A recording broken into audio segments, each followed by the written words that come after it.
Hello everyone. Today we will start a new chapter that is bank reconciliation statement. Let's understand कि इस chapter में पढ़ने क्या वाले हैं. देखो, हर एक कंपनी या हर एक फर्म अपना एक अकाउंट बैंक में ओपन करवाती है, ठीक है, और साथ ही साथ वो बिजनेस उन इन्फॉर्मेशन को अपने अकाउंट्स में रिकॉर्ड करता है. सपोज करो एक फर्म ने अगर बैंक में अपना अकाउंट ओपन करवा रखा है, तो जितनी भी बैंक की ट्रांजेक्शन होती है, इफ़ यू रिमेंबर जब हमने कैश बुक बनाया था तब वहाँ 2 कॉलम कैश बुक में एक तरफ कैश की वैल्यूज़ रिकॉर्ड की जाती थी, कैश से रिलेटेड ट्रांजेक्शन रिकॉर्ड होती थी, और दूसरे कॉलम में बैंक से रिलेटेड ट्रांजेक्शन रिकॉर्ड होती थी. तो इट मीन्स फर्म भी मेंटेन करती है ना बैंक की इन्फॉर्मेशन को, जो बैंक से रिलेटेड ट्रांजेक्शन है, एंड सेकेंड तरफ बैंक भी रिकॉर्ड करता है ट्रांजेक्शन को, जिसे हम पासबुक कहते हैं, क्योंकि फर्म और बैंक सेम ट्रांजैक्शन को रिकॉर्ड करते हैं. तो इट मीन्स जो फर्म से जो रिजल्ट मिलेगा, जो बैलेंस बचेगा बैंक का, और जो फर्म ने फर्म का बैंक कॉलम का बैलेंस और बैंक की पासबुक का बैलेंस, ये दोनों क्या होने चाहिए? सेम होने चाहिए, राइट? बट ऐसा हमेशा नहीं होता है. ये बैलेंसेस में डिफरेंस आ जाता है. उन डिफरेंसेस की रीज़न क्या है और कैसे उन डिफरेंसेस को दूर किया जाएगा, यही सब हम इस चैप्टर में करने वाले हैं. इसमें एक इंटरेस्टिंग बात जो आपको वो याद रखनी है, वो ये, कैश बुक में जो डेबिट बैलेंस होता है, कैश बुक का डेबिट बैलेंस इक्वल होना चाहिए पासबुक के क्रेडिट बैलेंस के. कैश बुक का डेबिट बैलेंस मतलब जैसे ही बिजनेस में कैश आता है तो उसे डेबिट किया जाता है. और स्पेशली जब हम यहाँ इस बैंक रिकंसिलिएशन स्टेटमेंट की बात कर रहे हैं, तो कैश बुक के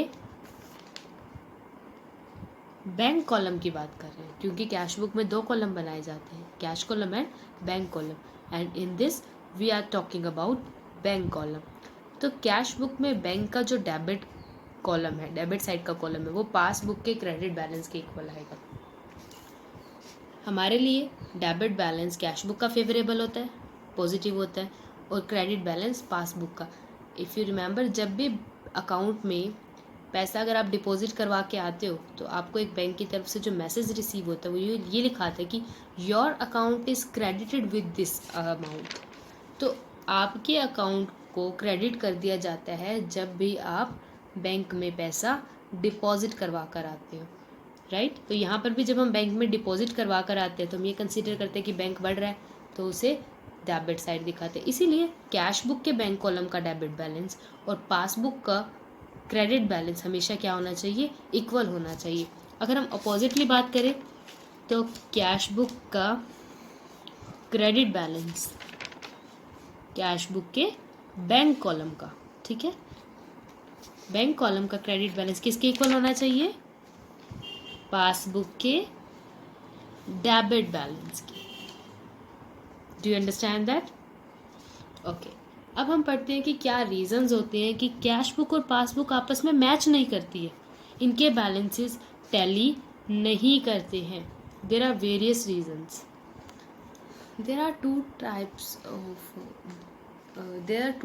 reasons which causes difference in the cash book and passbook. First is due to time gap. Time gap की वजह से जो कैश बुक और पासबुक के बैलेंसेस मैच नहीं कर पाते हैं. And the second is due to error, किसी गलती की वजह से जब बैलेंसेस मैच नहीं कर पाते हैं. Difference caused by time gap in recording transaction. देखो, फर्स्ट पॉइंट है check issued but not yet presented for payment in the bank. Check issued का क्या मतलब है? जैसे ही चेक इशू किया जाता है तो कैश बुक में हमने क्या किया था, क्रेडिट साइड पर पोस्टिंग कर दी जाती है ना. लेट्स से आपका कोई क्रेडिटर है एक्स, आपने एक्स को चेक इशू किया. अब वो एक्स है, जैसे चेक इशू किया आपने तो अपना बैंक कॉलम कम कर दिया, जो कैश बुक का बैंक कॉलम था वहाँ पर क्रेडिट साइड एंट्री कर दी. बट जो वो एक्स है 10 days हो गए, वो अब तक बैंक में चेक लेकर ही नहीं गया. तो इट मीन्स बैंक से तो पैसा कम होगा ही नहीं. बैंक तो आपके अकाउंट से तभी पैसा कट करेगा ना जब वो चेक बैंक में प्रेजेंट होगा. अब यहाँ पर क्या आ गया? डिफरेंस आ गया. और डिफरेंस किस वजह से आया? टाइम गैप की वजह से आया। चेक इशू किया but not yet presented for payment in the bank, but अभी तक वो बैंक में प्रेजेंट नहीं हुआ है कि उससे पेमेंट निकाली जाए। Second is cheque paid in to the bank for collection but not yet credited by the bank. ऐसा भी हो सकता है कि फर्म अपना चेक बैंक में डालाई, बैंक के चेक बॉक्स में डालाई, जैसे ही बैंक में वो चेक दिया, कैश बुक में क्या रिकॉर्ड करता है बिजनेस कि बैंक बढ़ गया क्योंकि चेक बैंक में जा चुका है, बट अभी तक बैंक ने उस चेक की पेमेंट कलेक्ट ही नहीं की। Cheque paid in to the bank, bank में चेक दे दिया फॉर कलेक्शन ताकि पैसा कलेक्ट कर ले bank, but not yet credited by the bank, but अभी तक बैंक ने अपने कॉलम को वहाँ पासबुक में हमारे अकाउंट को क्रेडिट नहीं किया है। हमने तो हमारा जो कैश बुक है, कैश बुक का बैंक कॉलम है, उसे डेबिट कर दिया, बट अभी तक बैंक ने हमारी पासबुक में हमारे अकाउंट को क्रेडिट नहीं किया है। तो ये भी टाइम गैप हो गया। डिपॉजिट करवाने का टाइम कुछ और कलेक्ट होने का टाइम कुछ और, and due to the time gap cash book और बैंक बुक के पासबुक के बैलेंसेस मैच नहीं करेंगे। Third is cheque paid in to the bank for collection but dishonoured by the bank. हमने बैंक में चेक भेजा कि हमारी तरफ से बैंक कलेक्ट कर लेगा, बट वो चेक डिसऑनर हो गया। अब ये चेक डिसऑनर होगा या नहीं होगा ये तो बैंक को ही पता चलेगा ना। एक पर्सन को, एक बिजनेस में जैसे ही चेक आएगा वो तो चेक बैंक में दे आएगा। अब 2 डेज बाद 3 डेज बाद ये पता चल रहा है कि वो जो चेक हम देकर आए थे बैंक में वो क्या हो चुके हैं, डिसऑनर हो चुके हैं। तो ये इन्फॉर्मेशन ही नहीं थी हमें, टाइम गैप की प्रॉब्लम रह गई। जैसे ही फर्म या बिजनेस बैंक में चेक डाल के आएगा वैसे ही बैंक कॉलम तो क्या कर दिया जाएगा, डेबिट कर दिया जाएगा, बट पासबुक क्रेडिट नहीं होगी। क्यों नहीं होगी? क्योंकि अब तक वो चेक क्या है वो ऑलरेडी डिसऑनर हो गया। एंड यस, पासबुक और बैंक स्टेटमेंट एक ही बात होती है, ठीक है। Next is interest allowed by the bank. अब जो पैसा बैंक के अकाउंट में डिपॉजिट होता है बैंक उस पर क्या प्रोवाइड करता है, इंटरेस्ट प्रोवाइड करता है। उस इंटरेस्ट की इन्फॉर्मेशन तभी मिलती है जब बैंक से स्टेटमेंट आती है, बैंक की स्टेटमेंट देखते हैं, पासबुक देखते हैं, तब पता चलता है कि हाँ बैंक ने इंटरेस्ट भी दिया है। बैंक तो इंटरेस्ट दे चुके हैं, लगा चुके हैं, हमारे अकाउंट को क्रेडिट कर चुके हैं, बट अब तक हमने तो हमारे अकाउंट में, हमारी कैश बुक में बैंक कॉलम इंक्रीज़ नहीं किया, डेबिट नहीं किया, बिकॉज अभी इन्फॉर्मेशन ही नहीं है। यहाँ पर भी टाइम गैप हो गया, टाइम गैप ऑफ इन्फॉर्मेशन हो गया। Interest charge by the bank on overdraft. Overdraft means जब बैंक से जितना अकाउंट में बैलेंस है उससे ज़्यादा अमाउंट विड्रॉ कर लिया जाए उसे बैंक ओवरड्राफ्ट कहते हैं। ओवरड्राफ्ट क्या होती है, एक लाइबिलिटी होती है, and for that bank charges interest from the account holder और कस्टमर। एंड बैंक ने ओवरड्राफ्ट पर कितना इंटरेस्ट चार्ज किया इसकी इंफॉर्मेशन भी तभी पता चलेगी जब बैंक स्टेटमेंट रिसीव होगी। Same is the case with bank charges and commission charge by the bank. अगर कोई बिजनेस से सर्विसेज ली गई है तो उसके बदले में बैंक चार्जेस लेता है, लाइक एटीएम सर्विस के बदले भी बैंक चार्जेस लेता है, एंड कुछ ऐसी सर्विसेज होती है जिसके बदले में बैंक कमीशन चार्ज करता है। सो फॉर दैट ये इन्फॉर्मेशन भी तभी मिलेगी जब पासबुक की स्टेटमेंट या बैंक स्टेटमेंट रिसीव होगी। Direct deposit by customer into bank. अगर किसी कस्टमर ने बैंक में अपने आप डिपॉजिट करवा दिया, हमें नहीं पता उस बारे में, तो फिर ये हमें तभी इन्फॉर्मेशन मिलेगी जब बैंक स्टेटमेंट रिसीव होगी, क्योंकि बैंक ने तो हमारा अकाउंट बढ़ा दिया, क्रेडिट कर दिया, बट हमने अभी तक हमारे अकाउंट को डेबिट नहीं किया, तो बैलेंसेस मैच नहीं होंगे। Next is interest and dividend collected by the bank. जिससे बैंक हमारे बिहाफ पे कई सर्विसेज करता है जिसके लिए वो चार्जेस भी लेता है, तो वही सर्विसेज है कि बैंक ने हमारे लिए इंटरेस्ट कलेक्ट किया या डिविडेंड कलेक्ट किया, तो ये तो हमारे पासबुक में यानी हमारे बैंक अकाउंट में तो पैसा जमा हो गया, अकाउंट क्रेडिट हो गया, बट अभी कैश बुक में बैंक कॉलम को डेबिट करना बाकी है। Next is direct payment made by the bank on behalf of customer. हमारी तरफ से बैंक ने अपने आप पेमेंट कर दी। कुछ ऐसी पॉलिसीज़ होती है जिसके लिए हमने बैंक को इंस्ट्रक्शन दी होती है कि अपने आप हमारी तरफ से पेमेंट कर दिया करें, बट हमें उस बारे में याद नहीं रहता कि, या फिर हमें डेट का नहीं पता होता कि इस डेट को बैंक ने पेमेंट की, तो हमारा अकाउंट वहाँ पर डेबिट हो चुका है बैंक में, बट अभी हमारे इधर कैश बुक में बैंक कॉलम को क्रेडिट करना बाकी है। ये तो कुछ ऐसी बातें थी जिनसे कैश बुक और पासबुक में डिफरेंस आया बिकॉज ऑफ टाइम गैप या फिर लैक ऑफ इंफॉर्मेशन। नाउ अब हम उन डिफरेंसेस की बात करेंगे जो आते हैं ड्यू टू एरर्स, गलतियों की वजह से। या तो गलती फर्म करेगी या गलती बैंक करेगा। So there are two types, error committed in recording transaction by the firm और error committed in recording transaction by the bank. Firm कैसी कैसी गलती कर सकती है? Cheque issue to a creditor but omitted to be recorded in cash book. Creditor को एक check issue किया और कैश बुक में लिखना भूल गए, या फिर बैंक में एक चेक डिपॉजिट करवाया बट उसको लिखना भूल गए। टोटलिंग में गलती करना, बैलेंसिंग में गलती करना, ये एरर्स है जो फर्म कर सकती है। बैंक क्या एरर कर सकता है? कई बार बैंक गलत अकाउंट में एंट्री कर देता है या गलत एंट्री कर देता है या फिर रॉन्ग अमाउंट से एंट्री कर देता है। तो ये रीजंस होते हैं या ये एरर्स होते हैं जो बैंक कमिट कर सकता है। So these are all the reasons of difference between cash book and passbook. और इन्हीं डिफरेंस को दूर करने के लिए बैंक रिकन्सिलेशन स्टेटमेंट बनाई जाती है। ऐसा हम क्यों करते हैं, क्यों बनाते हैं बैंक रिकन्सिलेशन स्टेटमेंट? आखिर ये क्यों ज़रूरी है? देखो, जो टाइम गैप है कभी तो पूरा होगा ना, तो फिर ये क्यों बनाई जाती है और इसकी क्या इंपॉर्टेंस है? Let's read about it. A bank reconciliation statement locate the error और ओमिशन, जो गलतियाँ की हैं या जो भूल गए हैं चीज़ों को रिकॉर्ड करना, चाहे वो कस्टमर भी भूल गए हो या बैंक, उन एरर्स को ढूंढने का काम कौन करता है? Bank reconciliation statement. With the help of bank reconciliation statement we can locate the error और omission. By preparing a bank reconciliation statement, the customer becomes sure of correctness of bank balance shown by the cash book. एक customer ये sure हो जाता है कि जो cash book में उसने बैलेंसेस दिखाए हैं वो करेक्ट दिखाए हैं। जैसे कि कैश बुक में बैंक कॉलम का बैलेंस 20,000 है जबकि पासबुक शो करे 15,000 रुपीज़। जब ये रिकन्सिलिंग स्टेटमेंट बनाई गई तब पता चला कि चेक 5,000 का were deposited into the bank but have not been collected so far. अब तक जो हमने 5,000 का चेक जमा करवाने दिया वो अब तक कलेक्ट नहीं हुआ, या हो सकता है वो क्या हो गया? डिसऑनर हो गया। तो in such a case further cheques will be issued by assuming that bank balance of 15,000 only. अगर हम आगे कभी चेक इशू करेंगे तो हम यही मान के करेंगे कि अभी बैंक में 15,000 ही है, उसी अकॉर्डिंग चेक इशू करें। अगर ये स्टेटमेंट नहीं बनाई होती तो हम तो 20,000 के अकॉर्डिंग चेक इशू कर देते, फिर वो बाउंस होने की प्रॉब्लम भी रहती, right. Third is a reconciliation statement facilitate the preparation of a revised cash book. हम कैश बुक को रिवाइज कर सकते हैं। कैसे? देखो, कुछ ऐसी चीज़ें होती है जो सिर्फ बैंक में हुई होती है, जैसे कि बैंक चार्जेस, इंटरेस्ट अलाउड, या बैंक हमारी तरफ से डिविडेंड कलेक्ट करता है, हमारी तरफ से इंटरेस्ट कलेक्ट करता है। ये सब इन्फॉर्मेशन तभी मिलेगी ना जब बैंक से स्टेटमेंट लेंगे, जब मैच करेंगे। अदरवाइज तो कभी भी जो कैश बुक और बैंक बुक है मैच ही नहीं होंगी।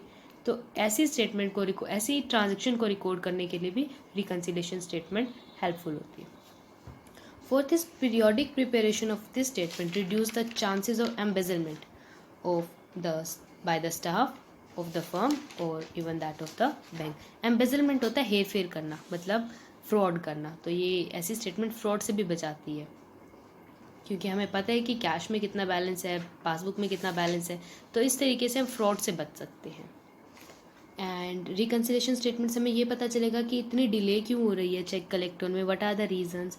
और ये भी पता चलेगा कि जो बैंक में हमने चेक कलेक्ट करने भेजे हैं या जितने इशू किए हैं उनका स्टेटस क्या है, राइट। तो ये तो था एक थ्योरेटिकल पोर्शन। अब हम करेंगे हमारा क्वेश्चन स्टार्ट। बैंक रिकन्सिलेशन से रिलेटेड जो क्वेश्चंस हैं उनको करने के लिए हमारे पास 4 मेथड्स अवेलेबल है। एक्चुअली 2 मेथड्स होते हैं but in detail we can say 4, ठीक है।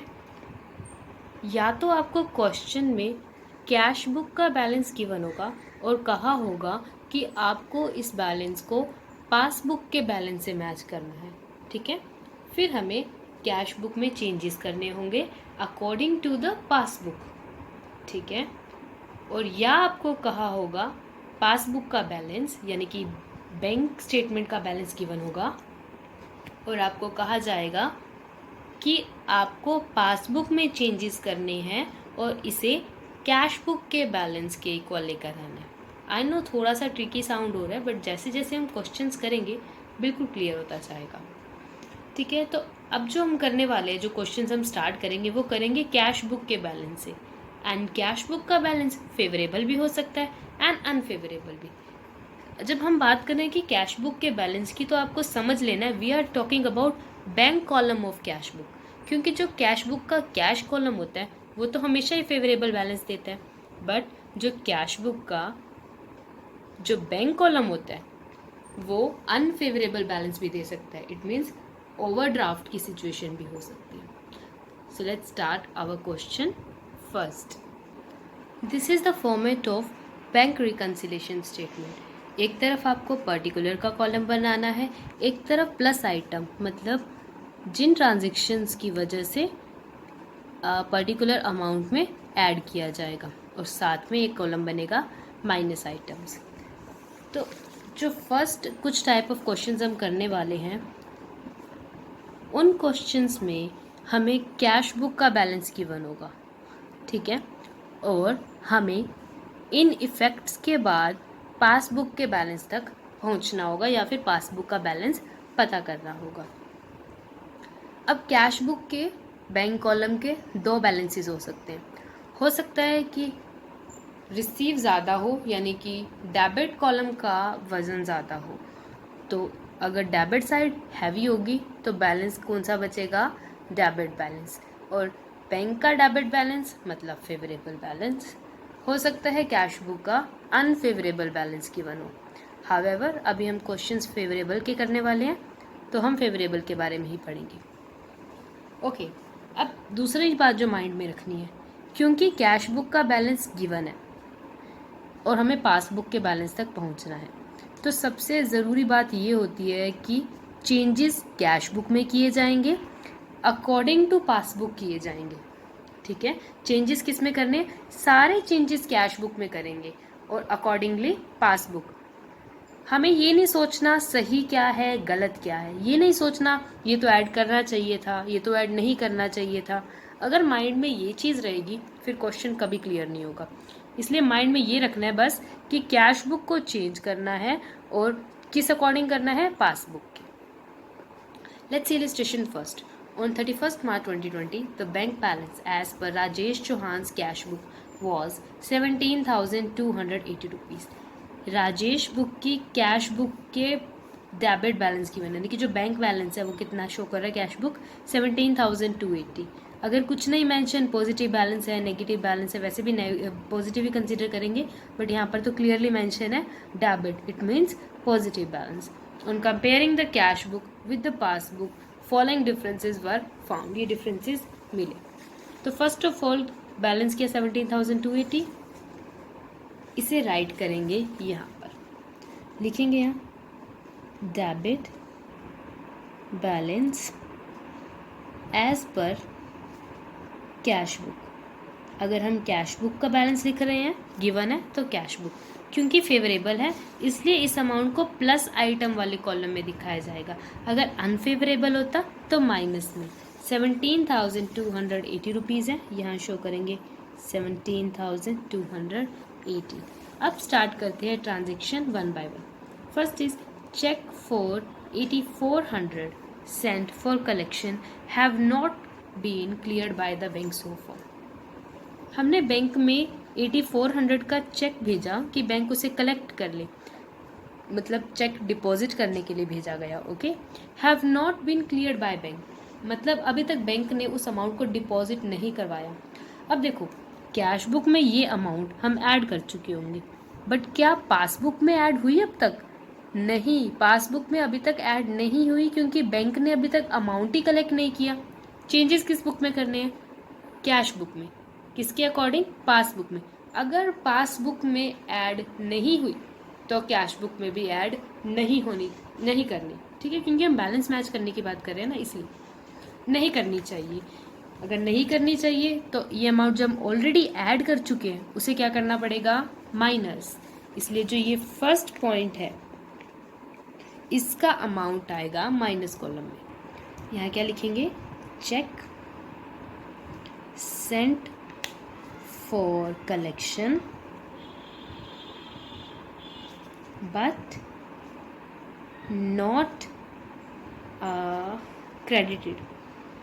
but not credited by bank. अब तक बैंक ने क्रेडिट नहीं किया है। किस कॉलम में दिखाएंगे? माइनस में, बिकॉज कैश बुक में ऐड कर दिया था और चेंजेस यहाँ पर हम किसके अकॉर्डिंग कर रहे हैं, कैश बुक के according. Second point is cheque issued but not yet presented for payment. Cheque issue कर दिया गया है बट अभी तक पेमेंट के लिए प्रेजेंट नहीं किया गया। चेक इशू कर दिया गया मतलब हमारी तरफ से तो हमने कैश बुक को कम कर दिया होगा, बट अभी तक कोई चेक प्रेजेंट ही नहीं किया गया बैंक में। इट मीन्स जब तक बैंक को चेक नहीं दिया जाएगा बैंक से वो अमाउंट कट नहीं होगी। हमने अपनी कैश बुक को कम कर दिया बट पासबुक को कम किया नहीं गया। चेंजेस किस में करने हैं, कैश बुक में। क्या पासबुक में इस अमाउंट से कम हुआ, नहीं, तो कैश बुक में भी ये अमाउंट माइनस नहीं की जानी थी। तो अगर माइनस नहीं करनी तो इस बेसिस पे कैश बुक के बैंक कॉलम का टोटल बढ़ जाएगा, इसलिए ये अमाउंट कहाँ आएगी, प्लस आइटम में। Check issued but not yet presented for payment. Amount थी 5600, it will be shown in the plus item column. The third is there is a debit of 80 rupees in the passbook for bank charges but not recorded in cash book। यहाँ पर बताया कि bank जो passbook हमें मिली ना उसमें 80 rupees के bank charges थे, बट कैश बुक में ऐसा कुछ रिकॉर्ड नहीं था। अब पासबुक में 80 रुपीज़ कम कर रखी है, डेबिट मतलब कम करना ना, पासबुक का डेबिट है, कैश बुक का डेबिट नहीं। पासबुक में 80 रुपीज़ कम है तो हमें चेंजेस करने हैं कैश बुक में, तो कैश बुक में भी हमें 80 रुपीज़ माइनस करने पड़ेंगे क्योंकि पासबुक में माइनस हुए हैं। करने चाहिए इसलिए माइनस नहीं कर रहे हैं, इसलिए माइनस कर रहे हैं क्योंकि पासबुक में माइनस किए हुए हैं। So we have to deduct it in cash book as well. Bank charges not recorded in cash book, cash book में इसे रिकॉर्ड नहीं किया गया, 80 रुपीज़ यहाँ माइनस कॉलम में आएंगे। Next is bank has credited ₹240 for interest in the passbook. Bank में 240 add कर दिए गए ताकि पासबुक में इंटरेस्ट ऐड हुआ है, but these are also not recorded in cash book. Bank ने इंटरेस्ट दिया, क्रेडिटेड मतलब पासबुक को क्रेडिट करना मतलब फेवरेबल बैलेंस, मतलब बैंक पासबुक में बैलेंस इतने से इंक्रीज हो गया। ऐसा कुछ कैश बुक में रिकॉर्ड नहीं किया तो इसे ऐड करेंगे। Bank credited interest which is not recorded in cash book. Because ये पॉजिटिव बैलेंस है तो इसे प्लस कॉलम में मेंशन किया जाएगा।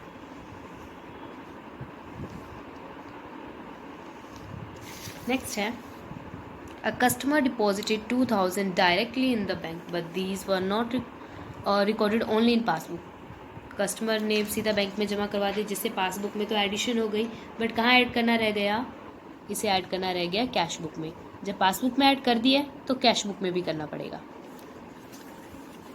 क्या आएगा, cheque directly deposited by customer. कितने अमाउंट का चेक है, 2000, तो 2000 रुपीज़ प्लस कॉलम में आएगा। Next is according to the standing order of Rajesh Chauhan the bank has made the following payment by debiting his account. Rajesh Chauhan ने बैंक को कुछ ऑर्डर दे रखी है कि मेरे बिहाफ पर ये पेमेंट कर दिया करो, लाइक क्लब फ़ी 500 पे कर दिया करो, लाइफ इंश्योरेंस फ़ी 2500 पे कर दिया करो, और ये कैश बुक में रिकॉर्ड किया नहीं। जब बैंक स्टेटमेंट मिली तब पता चला क्योंकि पासबुक में ये अमाउंट डिडक्ट हो चुकी है तो यहाँ पर भी डिडक्ट करनी होगी। Amount paid by bank on standing order, क्योंकि यहाँ पर ऑर्डर दे रखे हैं। क्या क्या पे किया, क्लब फी 500 और इसमें ऐड क्या करना है, LIC की premium, sorry life insurance premium लिख दो, प्रीमियम कंप्लीट नेम लिख लेना, 2500। कितनी अमाउंट हो गई, 3000। क्योंकि इससे पासबुक कम हुई होगी तो कैश बुक भी माइनस कॉलम में जाएगी। ये सब रिकॉर्ड हो गई। अब करना क्या है, अब आपको इन दोनों कॉलम्स का टोटल करना है, प्लस वाले कॉलम का और माइनस वाले कॉलम का, जिससे ये पता चल जाएगा कि पासबुक का बैलेंस क्या है। अगर प्लस वाले कॉलम में बैलेंस बचता है मतलब फेवरेबल, अगर माइनस वाले कॉलम में पैसा बचता है मतलब unfavourable. So let's total it. See, यहाँ मैंने डायरेक्टली टोटल करके राइट कर दिया। प्लस आइटम का कॉलम जो है उसका टोटल आ रहा है 25,120 और माइनस आइटम के कॉलम का टोटल आ रहा है 11,480।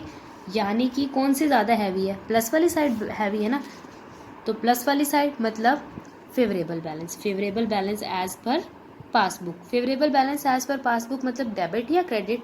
इट मीन्स क्रेडिट बैलेंस, क्योंकि वही फेवरेबल होगा। पासबुक जब क्रेडिट होती है ना वो फेवरेबल होता है, ठीक है। Credit balance as per passbook. यहाँ कितनी अमाउंट आएगी? इन दोनों का डिफरेंस।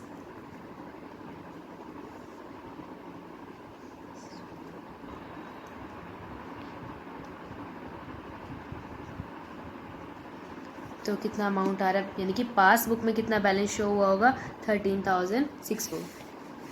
देखो कैश बुक में हमने हमारा बैलेंस 17,280 था, बट पासबुक में कुछ ऐसी आइटम्स थी जो कैश बुक में रिकॉर्डेड नहीं थी, और कुछ ऐसे चेक भी थे जो हमारी तरफ से जा चुके थे बट अभी तक डिपॉजिट नहीं हुए, और कुछ बहुत कुछ था। तो इन सबको चेंजेस करने के बाद हमें पता हमारी जो पासबुक है वो 13,640 का बैलेंस शो कर रही है, तो ठीक है, अदरवाइज़ कोई प्रॉब्लम भी हो सकती है, ठीक है। So that's it for today. Hope you understand today's lecture. In case of any problem, you can contact me. Thank you.